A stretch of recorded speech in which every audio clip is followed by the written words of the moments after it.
ካብ ትግራይ ሆራይዝን ዝኽብረ ሰላምተና ብዘለኹም ይብጻሕኹም ነሳዕ ዝብልናይ መሓደሽቲ ምዕባለታትን እዋናዊ ዜናታትን ቀሪብና ልኩም ኣለና ሰብስክራይብ ላይክ ሼር እንዳግብርኩም ዜናታትና ክትከታተሉ ንዕድመኩም ሰናይ ምክትታል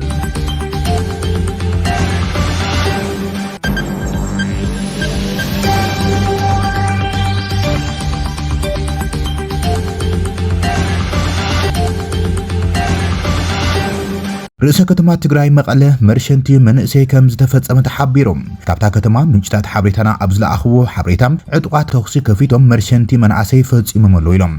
ኣብ መቀለ ክፍለ ከተማ ሰሜን ቆሸት ላጪ ቀጠና ዓዲ ምስጋን ብርሃኑ ካሳይ ተኽለ ዝተባህለ ንነብሱ ንምቕያር ብሽፍርና እናሰርሕ ዝነበረ መንእሰይ ዕጥቋት ውሓት ክንገፈካ እንትብልዎም ብድሌተይ እንተ ኮይን እምበር ብሓይልስ ኣይትገፉን ኢኹም ብምባሎም ንግሆ 26 ሐምለ 2018 ዓመተ ምህረት ኣብ ቀጠኑም ዓዲ ምስጋን ላጪም ኣብ ዕሸል ዕድሚኡ ተኩይሶም ከም ዝረሸንዎም እቶም ፍልፍላት ዜና ኣረጋጊጾምሎም ህወሓት ብመሰረት ዘሕለፎ ጉጅላዊ ኣዋጅ ብሓይልታት ፖለቲካን ተሓለቕቲ ሰብኣዊ መሰላትን ሕጊ ኣራዊት ዝተባሃለ ኣዋጅ ናብ ተግባር ከውዕሎ ጀሚሮሎም እቲ ኣዋጅ ንሓይላዊ ምንቅስቃሳቱ ዝቃወሙ ተጋሩ ዒላማን ምግባር ዘውፅእ ኣዋጅ ኮይኑ ኣብ ልዕሊ ንጹሃት ተጋሩ ብዕጥቋቱን ዝፍጽሞም መቕተልትን ማእሰርትን ሕጋዊ ሽፋን ንምሃብ ከም ዝኾኖም ዝኹንንዎ ዘለዉ ኮይኖም ተሓለቕቲ ሰብኣዊ መሰላትን ማሕበረሰብ ዲፕሎማስን ድማ እቲ ኣዋጅ ንሕገ መንግስቲ ኢትዮጵያ ይኹን ዓለም ለኻዊ ሕጊ ዝጻበ ኣዋጅ ብምዃኑ ህወሓት ክስሩ ዘዮም እናጽውዑ ተራእዮም እንተኾነ ግና እቲ ብዶክተር ደብረጽዮን ገብረ ሚካኤል ዝምራሕ ህወሓት ግን ህልውናን ድሕነትን ህዝቢ ትግራይ ንምርግጋጽ ዝወፅእ ኣዋጅ ከም ዝኾነ ይከላኸሉ ዘሎ ክሳብ ሕዚ ግና በተሓዱሽ ኣዋጅ ተሓጊሱ ኣብ መላእ ትግራይ ሰፊሕ ጥሕሰት ሰብኣዊ መሰላት ተጋሩ ይፍጸም ከም ዘሎን ንግፋ ኣብ ልዕሊ ዝተቋሙ ወገናት እውን ተኪሱ ብምቕታልን ምቑሳልን ይፍጸም ከም ዘሎም እቶም ዝወፁ ዘለው ጸብጻባት ዘመላኽቱ ዘሎም ኣብ ከተማ መቐለ ዝሓለፈ ሰንበት ዝተፈጸመ መርሸንቲ መንእሰይ ሓዊሱም ኣብ ዝሓለፈ ሰሙን እውን ኣብ ዞባ ማእኸል ወረዳ ዓዴት ብዕጥቋት ብሓይሊ ተገፊፎም ንከምልጥ ዝፈተነ መንእሰይ ተኪሶም ከም ዝቐተልዎን ቁጥዐት ህዝቢ እውን ከም ዝተረኣየን ተሓቢሩ ነይሮም ህወሓት ዓለም ለኻዊ ምሕጽን ተቕሪበሎም ኩናት ተጀሚሩ ኢሉ ኣብ ዝዓወጀሉ ሕዚ ድማ ንማሕበረሰብ ዓለም ናይ መጠንቅቕታን ምሕጽንታን መልእኽቲ ሓሊፎም መንግስቲ ፌደራል ኢትዮጵያ ዝኸደ ዘሎ ሓላፍነት ዝጎደሎ ዝበሎም ወተሃደራዊ ምንቅስቃስ ንኹነታት ዘባኣስ ሓደገኛ መንገዲ ዲፕሎማቲክ ማሕበረሰብን ዓለም ለኸ መዳርግትን ብቐረባ ክዕዘቡን ክግምግምዎን ፀዊዕሎም ህወሓት ብጆኖሳይዳዊ ተግባር ዝፍለጥ ዝበሎ ስርዓት ብልጽግና ኣብ ልዕሊ ህዝቢ ትግራይ ሓፈሻዊ ክባን ዕፅዋን ብምግባር ዘይቋርጽ መጥቃዕቲ ደብዳብ ድሮን ብምክያድ ብዕጥቋት ዘካይዱ ተደጋጋሚ ወተሃደራዊ ትንኩያታት ዝለዓለ በደል ኣብ ልዕሊ ህዝቢ እናፈጸመ ጸንሕ እንትኸውን ናይቱ መቐጸልታ ድማ 25 ሐምለ ብወገን ምዕራብ ትግራይ ሸረሪና ወተሃደራዊ መጥቃዕቲ ብምኽፋት ንነዊሕ እዋን ስጋኣት ዝነበረ ሓደገኛ ኩነታት ናብ ዝኸፍእ ኩነታት ክብርኽ ገይርዎሎ ብምባል ከሲሰሎ ህወሓት ስርዓት ብልጽግና ስልጣን ካብ ዝሓዘሉ እዋን ጀሚሩ ኣብ ልዕሊ ህዝቢ ትግራይ ገበን ምጽናት ዘርኢ ደቂ ሰባት እናካየደ ከም ጸንሐ ዘዘኻኽረ እቲ መግለጽ ህወሓት እቲ ስርዓት ዓለም ለኸ ገበናት ጽንተትን ዝበሃሉ ገበናት እውን ኣብ ትግራይ ምፍጻሙ ኣዘኻኺሮሎም ድሕሪ ስምምዕነት ምቁራጽ ተጻብኦ ፕሪቶሪያውን እንደኾነ ካብ መሰረታዊ ናይ ጥፋት ፖሊሲታቱ ዝብገስ ክፍኣት ገበናት እቲ ስርዓት ይቕጽለሉ ከም ዘሎ ዝኸሰሰ ህወሓት ወተሃደራዊ ምድላዋት ብምግባር ስቃይ ህዝቢ ትግራይ ንምግዳድ ዘኽእሎ ጥፋት እንዳፈጸመ እናመጽ እዩ ኢሎም ሕዚ እውን ኣይዛዘምክወን ዝበሎ ትልሚ ተግባር ጆኖሳይድ ንምምላእ ብምዕላም ብዘይ ዝኾነ ደፋእ ምኽንያት ዕላዊ ኩናት ምኽፋቱ ዝኸሰሰ ህወሓት ንዲፕሎማቲክ ማሕበረሰብን ዓለም ለኸ መዳርግቲ ኣካላትን ደብዳቤ ጽሒፈሎም ምእንተ እዚ ድማ ኣብ ውሽጢ ዓድን ወፃእን ዝነብር መላእ ህዝቢ ሓይልታት ጸጥታ ፖለቲካ ውድባት ሲቪክ ማሕበራት ትካላት ሃይማኖትን ዝምልከቶም ትካላትን ንህልውና ዝፈታትን ንትልሚ ወፍሪ ጽንተት ስርዓት ብልጽግና ምላሽ ንምሃብ ብሓድነትን ጽንዓትን ክምክቱ ይግባእ ክብል እዮም ህወሓት ብሽም ብሄራዊ ክልላዊ መንግስቲ ትግራይ ዝብል ደብዳቤም ንማሕበረሰብ ዓለም ኣብ ዘርግሖም ደብዳቤ ምልክት ዘሎም ዘበት ንወፍሪ ጽንተት ብዝብል መሪሕ ቃል እናተመርሐም መላእ ህዝቢ ንመሰሉ ንብሄራዊ ክብርን መንነቱን ንመኸተ ክዳሎ ይግባእ ክብል ህወሓት ፀዊዕሎም ንህዝቢ ንእዋናዊ ህልው ኩነታትን ሓበሬታን ዝምልከት መረዳእት ብምግላጽ ክፈልጥን ክዳልን ምግባር ድማ ክንቐጽለሉ ኢና ዝበለ ህወሓት ኣብ ዝወሳኒ ኩነታት ህዝቢ ትግራይ ብስርዓት ብልጽግና ክፍጸሙ ካብ ዝኽእል ወተሃደራዊ መጥቃዕቲ ምክልኻል ኣድላይ ዘበለ ጥንቃቐ ክገብር የተሓሳስብ ከምኡውን ማሕበረሰብ ዓለም ነዚ ሓደገኛ ኩነታት ብቅርበት ብምክታል ፈጻሚ ገበን ጽንተት ዝኾነ ስርዓት ብልጽግና ሓላፍነት ዝጎደሎ ወተሃደራዊ ምንቅስቃስን ከስዕቦን ዝኽእል ሓደገኛ መዘዝ ክግምግምን ኣብዚ ክልል ዘለዎ ከቢድ ኩነታት ብዝግባእ ክርዳእን ንዲፕሎማቲክ ማሕበረሰብን ዓለም ለኸ መዳርግቲ ኣካላትን ምሕጽን ተቕሪበሉ ህወሓት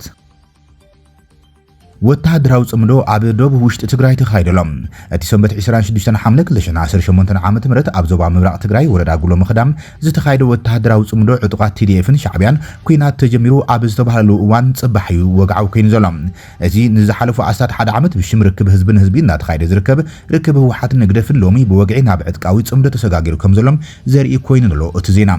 ወታደራዊ ጽምዶ ኤርትራን ትግራይን ኣብ ወረዳ ጉሎ መኽዳ ፍሉይ ቦታ ዝባን ሕጻም 26 ሓምለ 2018 ሳሊጡ ክብላይን ብህወሓትን ሻዕብያን ዝንቀሳቀሳ ማሕበራዊ መራኸቢታት ጸብጺበን ዘላ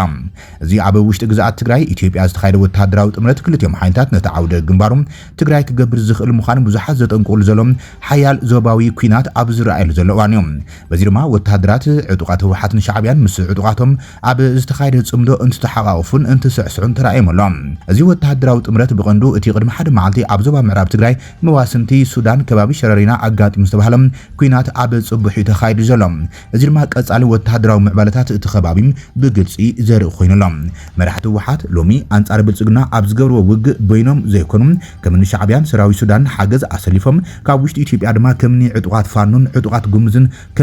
ከም ዘሰልፉ እዮም እናገለጹ ቀንዮም ወገን መንግስቲ ኢትዮጵያ ድማ እቲ ጥምረት ናይ ባንዳታትን ናይ ወጻኢ ታሪኻውያን ጸላእቲ ዝበለን ሃገራትን ኢትዮጵያ ንምፍራስ ዝገብርዎ ዘለዎም ምንቅስቃስ ምዃኖም እናኸሰሰ ዝርከብ በዚ ድማ ሰፊሕ ናይ ፕሮፓጋንዳ ኩናት የካይድ ዘሎ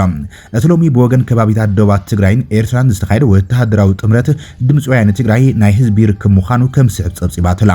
ኣብ መንጎ ህዝብታት ኤርትራን ትግራይን ተጀሚሩ ዘሎ ጽምዶም ንምርግጋጽ ሰላም ልምዓትን ተጠናኺሩ ከም ዝቕጽል ተገሊጹ ዝበለ ዜና DW እዚ ዝተገለጸ ድማ ካብ ወረዳታት ጉሎ መኽዳ ዘላምበሳን ንኡዞባ ሰንዓፈ ሃገረ ኤርትራ ዝመጹ ነበርትን ኣካላት ኣመራርሓን ክልቲኡ ህዝብታት ተጀሚሮሞ ዘሎ ሓድነት ናብ ዝለዓለ ብርኪ ንምስጋር ኣብ ዝተሳለጠ መድረኽ እዩ ይብል በዚ ዕለት ኣብ ወረዳ ጉሎ መኽዳ ከባቢ ዝባን ሕጻም ዝተሳለጠ ርክብ ህዝብን ህዝቢም ተረኺቦም ዘረባ ዝስምዑ ዋና ማሕዳሪ ወረዳ ጉሎ መኽዳ ኣቶ ሃፍቶም ባራኺ ከም ዝበልዎም ህዝብታት ኤርትራን ትግራይን ብታሪኽ ኣመጻጻ ከምኡን ባህልን ብመንነትን ሓደ ህዝቢ ከም ዝኾኑ ብምግላጽ እዚ ህዝቢ ዝሓለፈ ቁስሉ ብምሕዋይ መጻዩ ብሩህ ኣብ ምግባር ክሰርሑ ድማ ጻውዒት ተቕሪቦም ይብል ዜና ድምጽ ያና ዋና ማሕዳሪ ዞባ ምብራቕ ትግራይ ኣቶ ፍስሐ ሃይላይ ኣብ ዘመሕለፍዎ መልእኽቲ ድማ ህዝብታት ትግራይን ኤርትራን ዘሎም ታሪኽ ባህልን መንነትን ከም ዘሎ ኮይኖም ብሰላማዊ መንገዲ ሓቢርካ ምንባርን ምስራሕን ዘማዕብሉ ብተወሳኺ ድማ ናይ ሓባር ጸላኢን ተጋጥም ሓቢሮም ብምቅላስን ንዓወት ዘብቅዑ ምዃኖም ስርዓት ደርግ ንምውዳቕ ዝተኻየደ ቃልሲም ሓደ ኣብነት ክብሉ ገሊጾም ይብል እዚ እንትበሃል ኣብ ጉዕዞ ህይወት ጸገማት ኣይነበሩን ማለት ኣይኮነን ዝበሉ ኣቶ ፍስሐ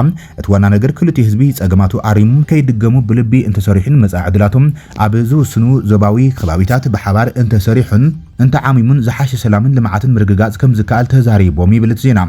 ኣመሓዳሪ ንዞባ ሰንዓፈ ኣቶ እድሪስ ዓሊ ቦገኖም ህዝብታት ኤርትራን ትግራይን ሓቢርካ ኣብ ክንዲ ምልማዕን ምስራሕን ዝኽስር ናይ ምዕድላት ዳግም ባይታ ክንህቦም ኣይብልናን ምስ በሉም ሕዚ ኣብ መንጎ ክልቲኦም ህዝብታት ልምዓት እምበር ድምፂ ጥይት ክስማዕ ኣይብሉን ኢሎም ኣብቲ መድረኽ ክሳትፉ ዝተረኸቡም ተጋሩን ኤርትራውያን ወገናት ኣብ ዝሃብዎ ርእይቶ ድማ ካብ ኩናትን ዘይምርዳእን ዕንወትን እምበር ረብሓ ስለ ዘይብሉ ክልቲኡ ህዝቢ ንሰላምን ልምዓትን ቀዳምነት ሂቦም ክሰርሑ ኣተሓሳሲቦም ካብ ሓዊ ሓሙኽቲ ዝሕፈዝ ዝበሉ እቶም ወሃብቲ ሪቶም ኩናት ወረ ኩናትን ኣብ መንጎ ህዝብታት ኤርትራን ትግራይን ብርሑቕ ክብሉ ድማ ተዛሪቦም ኣለዉ ይብል ዜና ድምፂ ወያነ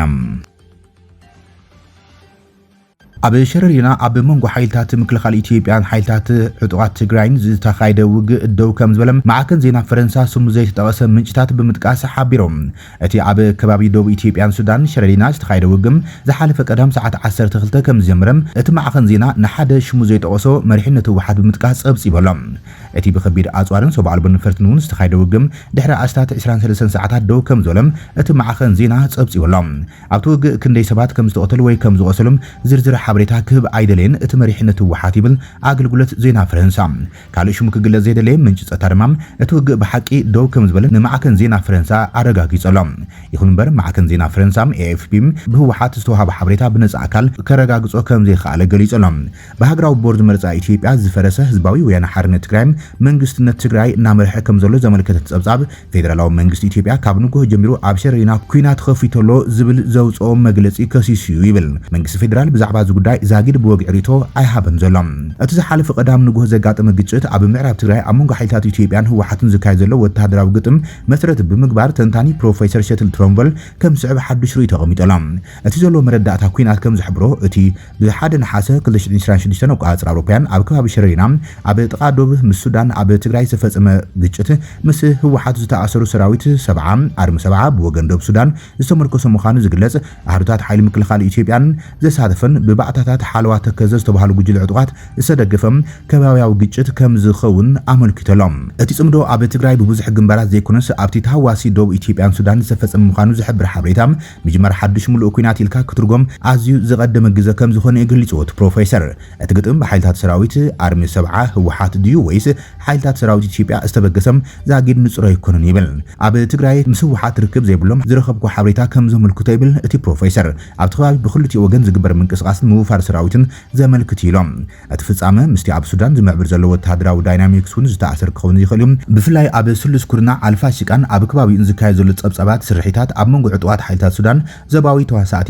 ከምኡውን ስግሮ ደባዊ ዕጡቃት ጉጅለታት ዝካየድ ዘሎ ግጭት ምስ ምዕራባዊ ጸጥታዊ ስክፍታት ኢትዮጵያ እናተሓወሰ ዝኸይድ ዘሎ ከም ዝኾነ ምልክቶሎም እቲ ትክክለኛ ዓላማታት ስርሒት ገና ንጹር እኳ እንተዘይኮነም እቲ ግጭት ኣብ ድራማዊ ኩናት ሱዳን ዝረአ ዘሎ ምዕባለታት ምስቲ ኣብ ሰሜናዊ ምዕራብ ደቡብ ኢትዮጵያ ዘሎም ዘይርጉእ ሃዋህው ጸጥታ ብኸመይ እናተሓወሰም ይኸይድ ከም ዘሎ ዘጉልህ እዩ ይብል ፕሮፌሰር ሸትል ትሮምቫል ኣዘራራቢ መርዓ ክርስቲያኖ ሮናልዶ ዝመጽእ ሰሙን ክካየድ ምዃኑ ተገሊጸሎም መርዓ ክርስቲያኖ ሮናልዶ ጆርጂያ ሮድሪገዝን ኣብዚ ቀረባ እዋን ብዙሕ ግምታት እናቕረበሉ ጸኒሖም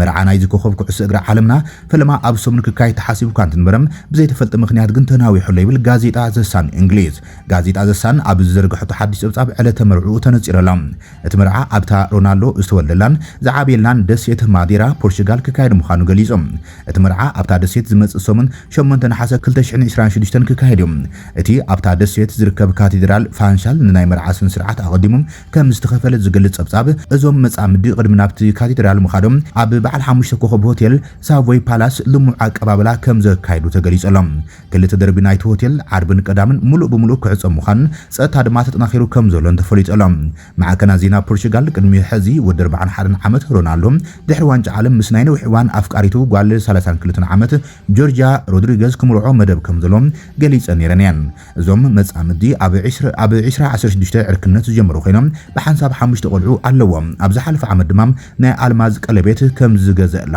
ይግለጽ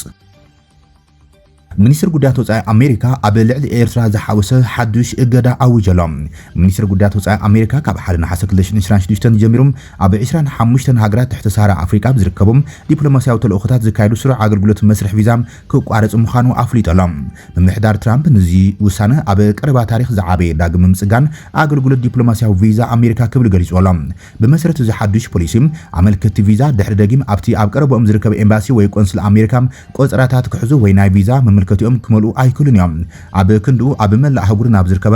20 ዞባዊ ማዕከላት መስርሕ ከቕንዓየን እተን ናይ ቪዛ ኣገልግሎት ኣሜሪካ ደው ዝበለን 25 ኤምባሲታት ወይ ልኡኻት ኣሜሪካ ኣብ ኣቡጃ ናይጀርያ አንታናራቮ ማዳጋስካር ኣስመራ ኤርትራ ባማኮ ማሊ ባንጁል ጋምቢያ ብራዛቪል ሪፐብሊካ ኮንጎ ቡጁምቡራ ብሩንዲ ኮናክሪ ጊኒ ኮቶኒ ቤኒን ጀርባን ደቡብ አፍሪካ ፍሪታውን ሴራሊዮን ጋቦርን ቦትስዋናን ይርከበን ሃራር ዚምባብዌን ጁባ ደቡብ ሱዳን ሊብረቪል ጋቦን ሊሎንግዌ ማላዊ ሉሳካ ዛምቢያ ማፑቶ ሞዛምቢክ ማስሩ ሌሶቶ መንባባነ ኤስዋቲኒ ንጃሜና ቻድ ኒያሜ ኒጀር ናውክቾት ሞሪታንያ እጓዱጉ ቡርኪና ፋሶ ከምኡን ዊንድሆክ ናሚቢያየን ኣብ ደቡብ አፍሪካ ደርባን ዝርከብ ማዕከል መመልከት ቪዛ ክዕጽን ከሎም ኣብ ኬፕታውን ተማሳሊ አገልግሎት ክቕጽል እዩ ተባሂሎም እተን 21 ዞባዊ መስርሒ ማዕከላት ኣብ አቢጃን አክራም አዲስ አበባ ኬፕታውን ደቡብ አፍሪካ ዳካር ዳር ኤስ ሰላም ጅቡቲ ጆሃንስበርግ ካምፓላ ኪጋሊ ኪንሻሳ ሌጎስ ሎሜ ሉዋንዳ ማላቦ ሞንሮቪያ ናይሮቢ ፖርት ሉዊስ ፕሪያን ያውንደን ክህልዋይን ነፍሲ ወከፍ ማዕከል ንሓይሎ ግርባብቲ ሃገራት ከገልግልዮም ንኣብነት ካብ ማሊ ዝመፁ ኣመልከቲ ናብ ዳካር ሴኔጋል ክቕንዕዮም እቶም ካብ ቤኒን ኒጀርን ዝመፁ ድማ ናብ ሎሜ ቶጎ ክቕንዕዮም ክፍሊ ጉዳያት ወፃኢ ኣሜሪካ እዚ ውሳነ ኣካል ናይቲ ምምሕዳር ትራምፕ ሃገራዊ ድሕነት ንምሕያል መስርሕ ምፅራይ ንምምሕያሽ ወፃኢታት መንግስቲ ንምንካይን ብቕዓት ስርሒት ንምምሕያሽን ዝገብሮ ዘሎም ጻዕሪ ምዃኑ ገሊጾም ድሮ ኣብ ካልኦት ሃገራት ኣፍሪካ ክፋላት ኣውሮፓን ተማሳሊ ናይ ምድልዳል ጻዕርታት ከም ዝተገበረ ዘመልከተ እቲ ክፍሊ ጉዳያት ወፃኢ ኣሜሪካ